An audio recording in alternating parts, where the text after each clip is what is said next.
The weekend of Summer Games Fest 2024 has come and gone. We saw a ton of new games coming out. I already made a video on the big stuff that was shown at the Xbox show, but I wanted to make a specific video covering all the small indie stuff that caught my eye this time. It's fun seeing all the big stuff, but honestly, these days, all the more interesting stuff and the innovation happens in the indie space. So among the dozens and dozens of indie games they showed off, I tried to narrow it down to under 20 games to highlight here. Kicking off my list is Killing Time Resurrected from Night Dive Studios. Now, if anytime Night Dive Studios is mentioned, my ears are immediately going to perk up because I've enjoyed all their work. They're basically the masters of remastering these days. They keep bringing back these mostly old and obscure games and bringing them back to life, putting them on modern consoles and PC. And with Killing Time, they're continuing their trend recently of taking old 3DO games and bringing them back. I've never played Killing Time because I never had a 3DO, but this looks right up my alley, so I'm definitely going to give this one a shot. Next on the list is a game called Fallen Aces. Now, I believe Episode 1 is out now on Steam, but I'm going to wait for the full game to come out. It's from New Blood Interactive, who is one of the best developers out there of recent times. They make a lot of what you would call quote-unquote boomer shooters, but this one in particular has a really cool style. It looks like it's set in the 1930s. It's got like a noir setting. It's almost 2.5D, I think, because the enemies look hand-drawn. I'm really enjoying these like stylish shooters that seem to be popping up everywhere these days. So this is one that's going on the list. Now for the third one is actually another Night Dive Studios game, and it is The Thing Remastered. Now I've not played the original version of this game, released on Xbox in 2002, but I have seen the movie, which is, I mean, come on, it's an all-time classic. From what I know, this game takes place after the film, and it's sort of a pseudo-sequel. There's little Easter eggs, there's references to the first film. The only thing I know about it is that it's a beloved game for the most part, and it kind of has a niche following, but it has some notoriously bad design decisions, and knowing Night Dive, I think they're probably going to go back and tweak some of those. I've heard they have a couple of the original developers on board, so they will probably be there to help along the way. Next up might be my favorite game that was showed off at Summer Games Fest in terms of the indie stuff, and that is this game called Wolfhound.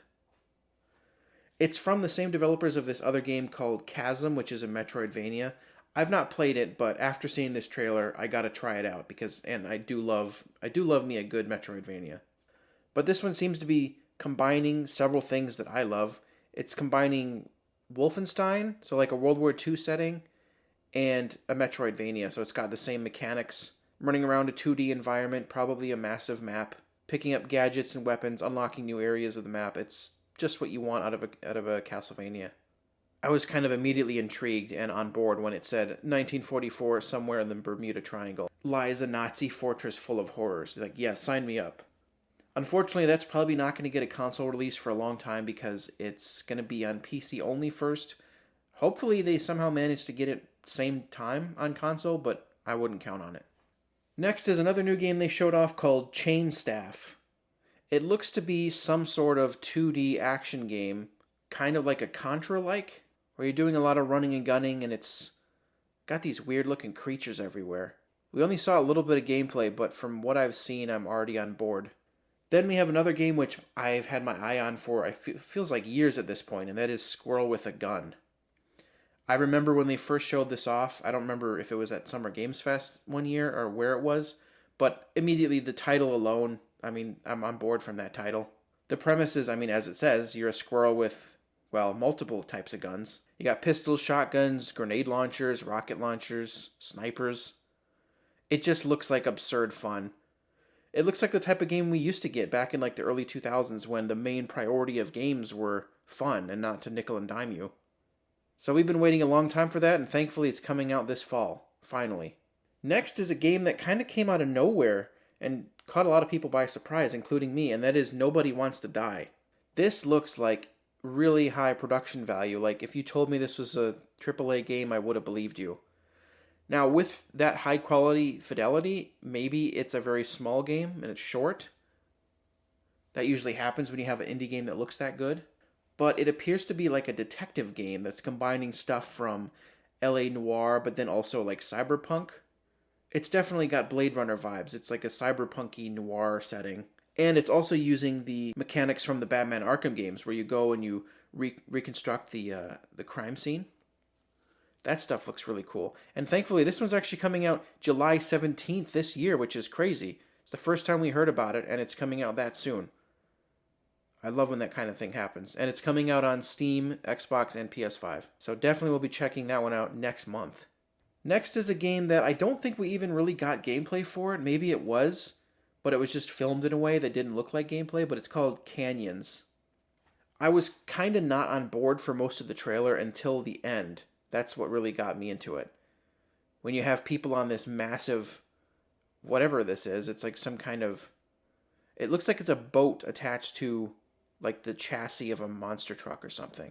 Oh no, not a monster truck, but like big treads. It's just huge.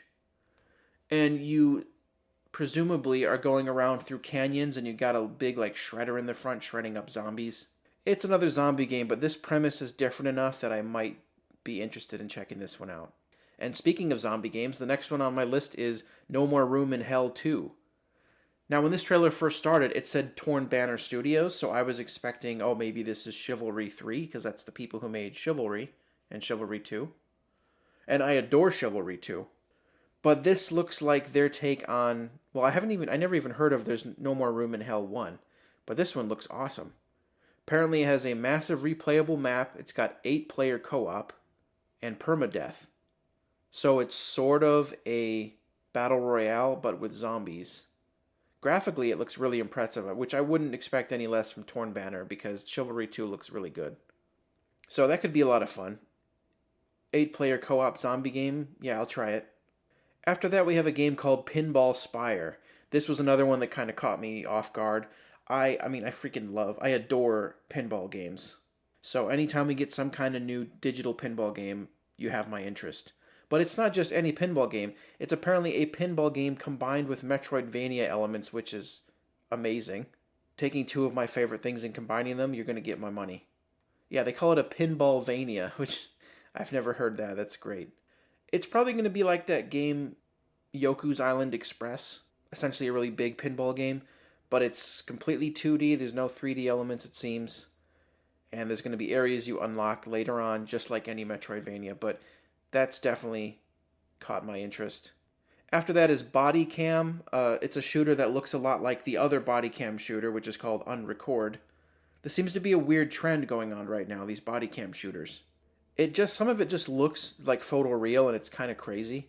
Whatever lighting techniques they're using, and I guess having the camera that low on your body does make it look real because of how just like unfocused and how unclean it is. It just looks gritty, like real life. So I'm definitely going to try that one out. Next is Chronomon, and when it has the word Mon in it, I immediately think, well, this is probably a Pokemon-like, and yeah, it's exactly that. It's a Pokemon-like. But not only that, it's a classic Pokemon-like, which, as somebody who grew up on the original Pokemon games, this speaks to me on a nostalgic level. Because you look at some of this gameplay, and man, it looks just like Pokemon Red or Blue or Yellow. Got the sprite artwork, you got them walking through the bushes. The only difference is when you come across a Chronomon, I'm just going to call him a Pokemon, it doesn't go into a new screen with the two trainers like in Pokemon. It just kind of has them sitting next to him, still in the sprite artwork. But you catch them, you evolve them, so it's just a blatant ripoff of Pokemon, which I'm perfectly fine with. Pokemon lately hasn't been very good, so if an indie developer can make a better one, I will give them my money. Next up is SCP Fragmented Minds. Now, I don't really know anything about SCP. I'm not into that whole rabbit hole on the internet. I just know that it's kind of like a lot of stuff about conspiracies, and really the only time I got a little bit into SCP was when I played Control, because there's a lot of stuff in that kind of references SCP stuff. But even not knowing much about it, this interested me. You got some kind of weird supernatural stuff going on, and anytime that's in a game, I'm probably going to play it. Another game that interested me is called Hauntsville. It's apparently a Western horror survival game. And it kind of gave me, it gave me Red Dead vibes, which is, Red Dead 1 and 2 are some of my favorite games of all time. But it also gave me vibes of Hunt Showdown. You got all these old revolvers and lever action rifles. Any kind of game that gives me an arsenal of like old weapons from the early 1900s or the late 1800s. I love that kind of stuff. And you got your typical Old West setting. You got wagons, you got covered wagons, old general stores, but then also it's got some kind of supernatural element. Also reminds me of the map Buried from Call of Duty Black Ops 2 Zombies. All things that I enjoy, so I will try that out. Again, it's only coming to Steam though for now, so I probably will be a while before I get to play it. Then we have Starship Troopers Extermination. So believe it or not, I've never seen the movie Starship Troopers. I know, don't kill me. It's a classic at this point. I can't believe I haven't watched it, considering I've seen RoboCop, same director. The fact that I haven't seen it is kind of blasphemy. But I know enough about it to be excited for this game. I also haven't read the book, which I kind of would like to. But it is interesting timing coming out after Helldivers 2, where that game was heavily inspired by Starship Troopers, but now you have an actual shooter with that IP. Apparently they have Casper Van Dien coming back doing some voice work for it. And this came out in early access, I think, a year or two ago, but this is the official release coming October 11th, and it's coming to Xbox, PS5, and PC, so I will definitely be grabbing that. Then we have Killer Bean, which is a game we've seen several times, like Squirrel with a Gun. It continues to look just like insane fun. It looks like Max Payne on a smaller budget. You play as, well, a killer bean, and he's doing everything that Max Payne does. Diving out of windows, shooting while diving sideways, and then insane stuff like you would see in the movie Wanted, where he shoots a bullet and redirects its trajectory. Like, what is happening here? It's really creative, and I want to support these developers for doing something like this. Unfortunately, though, it says early access this summer, but I really would like a full release date. Fingers crossed for this year. I think it could happen. Then we have a game called Zoocosis. Well, it's called Zoocosis Rescue the Animals. Now, we've seen this game once before. I remember seeing this, like, screwed up giraffe with, like, some kind of affliction with it. I don't know what was going on. It was like a zombie-infected giraffe. And you got a similar thing going on here where all these, like, there's a penguin that looks like it's been infected with something. And just the concept of basically a survival horror game, but set in a zoo where all the zoo animals are infected by some strange pathogen just sounds really cool. That doesn't seem to have any release date, but whenever it comes out, I will be checking it out. We're down to the wire. I think we only have 3 games left. Next up, we have a game called Forever Winter, and to me, it kind of looks almost... Some of the elements of it looks almost like The Division or Destiny, where you have a squad and or even the game Outriders, where you have a squad and you're going from area to area, taking out enemies. But more than that, it looks like you're doing maybe some base maintenance, like you're maintaining resources at bases and stuff like that. It's kind of hard to tell because the gameplay they showed, there wasn't much. But I saw enough to where it would make my list. Then we have a game called Fumes, which looks just like a Twisted Metal game. It looks like the indie studio that made this was like, man, it's been so long since we have a Twisted Metal game, and apparently recently there was one that was canceled, so screw it, let's just make our own. It looks like multiplayer and maybe single-player car combat, also similar to the 2015 Mad Max game. Its style isn't necessarily realistic, but it doesn't need to be. It looks kind of cartoony, but that's perfectly fine. And there's some crazy vehicles in here. Like, just look, there's this giant tanker, this boat that's on wheels. And stuff like that is really appealing to me. And then finally, my last submission on this list is a game called Striden. It looks to be some sort of single-player World War II shooter. Now, this was shown at the PC Gaming Show, so it's probably likely only going to be PC. But you never know, it could get a console release at some point.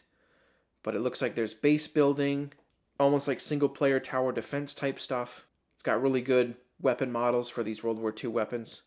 So that rounds out my list. I was not keeping count. I don't know how many that was. Was that 16, 17, 18, something like that? But yeah, like I said, there was more shown off this year, especially at Geoff Keighley's main show. But a lot of the stuff this came from the PC gaming show. But as somebody who enjoys indie games, not only the big stuff, this was a pretty good showing for all this stuff. Of course, that just means like every year, our backlogs grow larger and larger. But those are my indie highlights from SGF 2024. Let me know in the comments if any of those look interesting to you, and tell me if there was some other ones that I didn't have on my list that you did.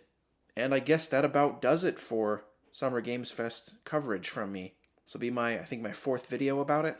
I will maybe break down further some others. I'm probably going to have a theories video about Gears of War and maybe Doom Dark Ages. But for now, I think that's going to do it for Summer Games Fest. So I guess I'll see you next year for Summer Games Fest. Until then, like, share, subscribe if you haven't, and I'll see you next time. Peace out.